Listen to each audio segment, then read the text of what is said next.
سب کی خدمت میں گزارش ہے بچوں، یہ بھی سیکھو کہ اللہ ہم سے کیا چاہتا ہے۔ اللہ نے اپنی چاہت بتائی محمد الرسول اللہ، کہ میں چاہتا ہوں تم محمدی بن کے دکھاتا ہوں۔ فوج والوں کی وردی ہوتی ہے، ان کے لیے ایک اعزاز ہوتا ہے۔ آپ کے بڑے جو پرنسپل وی سی ہیں وہ ریٹائرڈ جنرل ہیں، تو ایک وردی ہوتی ہے۔ وہ وردی جب تک ہوتی ہے تو سٹیٹس اور ہوتا ہے، جب وردی اتر جاتی ہے پھر سٹیٹس اور ہو جاتا ہے۔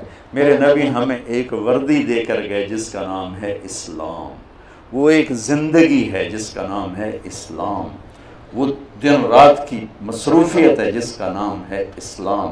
ان الدین عند اللہ الاسلام۔ اس میں چند عبادات ہیں مختصر، 5 نمازیں، سال کے بعد روزے، حج اور زکوٰۃ پیسے والے کا کام ہے، وہ مالدار غریب کا کام نہیں ہے۔ نماز ایک ایسی چیز ہے جس میں کوئی معافی نہیں ہے، کسی طرح کوئی، سوائے بے ہوش ہو جائے یا پاگل ہو جائے تو معافی ہے، ورنہ کوئی معافی نہیں ہے۔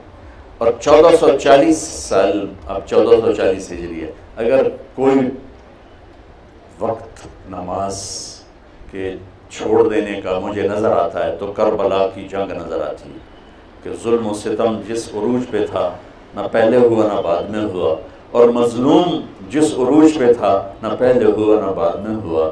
اور جب نماز کے لیے جب سورج ڈھلا یوں اور امام عالی مقام کی نظر پڑی سورج ڈھل گیا ہے، تو آپ نے ایسے اشارہ کیا، زہیر آپ کے غلام شمر سے کہو نماز پڑھنی ہے، سبحان اللہ، نماز پڑھنی ہے۔